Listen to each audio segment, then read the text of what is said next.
क्या पॉलिटिक्स यानी कि राजनीति की पढ़ाई सच में एक साइंस हो सकती है? ये सवाल सदियों पुराना है। ये हमें प्लेटो के दौर से लेकर आज के ओपिनियन पोल्स तक की एक लंबी यात्रा पर ले जाता है। तो चलिए आज इसी सवाल की तह तक चलते हैं। तो सवाल असल में यही है, जब हम साइंस शब्द सुनते हैं तो दिमाग में क्या आता है? फिजिक्स, केमिस्ट्री, लैब, जहां सब कुछ एकदम सटीक और प्रेडिक्टेबल होता है ना? तो फिर भाई राजनीति, जो पूरी तरह से इंसानों के अनप्रेडिक्टेबल व्यवहार और समाज पे टिकी है, उसे साइंस कैसे कहा जा सकता है? इस सवाल की जड़ें खोजने के लिए हमें हजारों साल पीछे जाना होगा। प्राचीन ग्रीस और वहां के महान दार्शनिक प्लेटो, उनकी जो सबसे बड़ी किताब है द रिपब्लिक, उसका तो पूरा मकसद ही न्याय की खोज था। मतलब एक आइडियल सोसाइटी कैसा हो, ये सवाल कोई नया नहीं है। तो आज के पॉलिटिकल साइंस को समझने की शुरुआत असल में यहीं से होती है, प्लेटो के नजरिए से। उनके लिए राजनीति का अध्ययन कोई डेटा पर आधारित साइंस नहीं था, बल्कि एक फिलोसॉफिकल क्वेस्ट थी, एक आदर्श राज्य की तलाश। प्लेटो का तरीका ये नहीं था कि दुनिया कैसी है ये देखो, नहीं, उनका तरीका था ये सोचना कि दुनिया को कैसा होना चाहिए। उनका पूरा ध्यान एक आदर्श, एक परफेक्ट स्टेट को डिफाइन करने पर था, और इसके लिए वो तर्क और गहरे विचारों का इस्तेमाल करते थे, ना कि असल दुनिया के आंकड़ों का। लेकिन फिर जैसे जैसे समय बीता, इस नजरिए में एक बहुत बड़ा, एक बुनियादी बदलाव आया। राजनीति का अध्ययन फिलॉसफी की दुनिया से निकलकर धीरे धीरे साइंस की तरफ बढ़ने लगा, और यही बदलाव आज के मॉडर्न पॉलिटिकल साइंस की नींव है। और यह बदलाव कुछ ऐसा था, फोकस क्या होना चाहिए से हटकर क्या है पर आ गया। मतलब अब सवाल ये नहीं था कि एक आदर्श राज्य कैसा हो, बल्कि ये था कि असल दुनिया में सरकारें और समाज काम कैसे करते हैं। ये स्टडी अब आदर्शों की नहीं, बल्कि हकीकत के एनालिसिस की बन गई। तो फिर आज के पॉलिटिकल साइंस को साइंस कहने का आधार क्या है? आखिर क्यों कहते हैं इसे साइंस? इसका जवाब छिपा है इसके तरीकों में, यानी इसके मॉडर्न टूल किट में, जो पूरी तरह से साइंटिफिक सिद्धांतों पर बना है। देखिए, सबसे पहली बात, ये एक सिस्टमैटिक स्टडी है। मतलब हवा में बातें नहीं होती।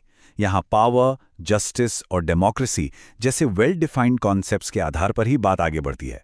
और दूसरा, और ये बहुत जरूरी है, ये एम्पिरिकल एविडेंस पर चलता है, माने असल दुनिया के डेटा पर, जैसे कि इलेक्शंस के सर्वे हो गए या फिर ओपिनियन पोल्स, इन सब पर।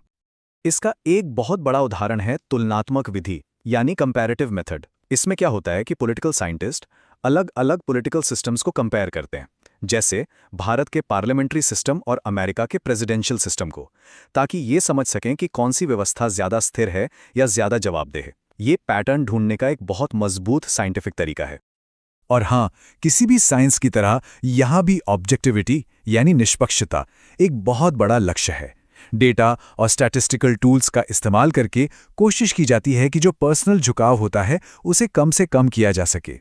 इतना ही नहीं, ये इकोनॉमिक्स और साइकोलॉजी जैसे दूसरे विज्ञानों से भी मजबूत तरीके उधार लेता है, ताकि एनालिसिस और भी बेहतर हो सके। और साइंस की एक और बड़ी पहचान क्या होती है? भविष्य बताने की क्षमता, है ना? मतलब प्रेडिक्शन। तो क्या पॉलिटिकल साइंस ऐसा कर सकता है? जवाब है हाँ। यह भी डेटा और सिद्धांतों के आधार पर भविष्य का अनुमान लगाने की कोशिश करता है। इसका सबसे अच्छा और सबसे जाना पहचाना उदाहरण है इलेक्शन के नतीजों की भविष्यवाणी। ओपिनियन पोल्स और वोटिंग बिहेवियर के मॉडल्स को स्टडी करके पॉलिटिकल साइंटिस्ट अक्सर चुनावी नतीजों का काफी हद तक सही अनुमान लगा लेते हैं। हाँ, ये हमेशा 100% सटीक नहीं होता, लेकिन ये सिस्टमैटिक डेटा पर आधारित एक पूरी तरह से साइंटिफिक कोशिश है। जरा इस टाइमलाइन को देखिए। ये दिखाता है कि कैसे इस फील्ड का ज्ञान समय के साथ आगे बढ़ा है, इकट्ठा हुआ है। अरस्तु के आदर्श राज्य के विचार से लेकर मैकियावेली की पावर पॉलिटिक्स और फिर 20वीं सदी की सिस्टम थ्योरी तक, ज्ञान हमेशा पुरानी खोजों के ऊपर ही बना है, ठीक किसी भी दूसरे साइंस की तरह। और आखिर में, ये सब सिर्फ थ्योरी की बातें नहीं हैं। राजनीति विज्ञान का एक बहुत बड़ा मकसद है असल दुनिया की समस्याओं को सुलझाना। युद्ध, गरीबी, करप्शन, ये सब मानवता की कुछ सबसे बड़ी चुनौतियां हैं, और पॉलिटिकल साइंस इन्हें समझने और इनके समाधान खोजने की कोशिश करता है। तो इन सब बातों का निचोड़ क्या है? निष्कर्ष यह है कि पॉलिटिकल साइंस फिजिक्स या केमिस्ट्री जैसे नेचुरल साइंसेस से बेशक अलग है, लेकिन ये एक बेहद जरूरी और एक मजबूत सोशल साइंस है। ये बात इसे सबसे अच्छे तरीके से समझाती है। शायद इसमें फिजिक्स या मैथ्स जैसी एब्सोल्यूट प्रिसिजन ना हो, लेकिन ये हमें हमारी पॉलिटिकल दुनिया की इतनी गहरी और कीमती समझ देता है जो किसी और तरीके से मिलना मुमकिन ही नहीं है। तो कुल मिलाकर अपने सिस्टमैटिक तरीकों और सबूतों पर आधारित नजरिए के साथ राजनीति विज्ञान हमें इंसानी व्यवहार और शासन की इस उलझी हुई दुनिया को समझने का एक फ्रेमवर्क देता है। ये कोई आसान काम नहीं है, पर यह एक बेहद कठोर और महत्वपूर्ण अनुशासन है। और ये सब हमें एक बहुत बड़े सवाल पर लाके छोड़ देता है।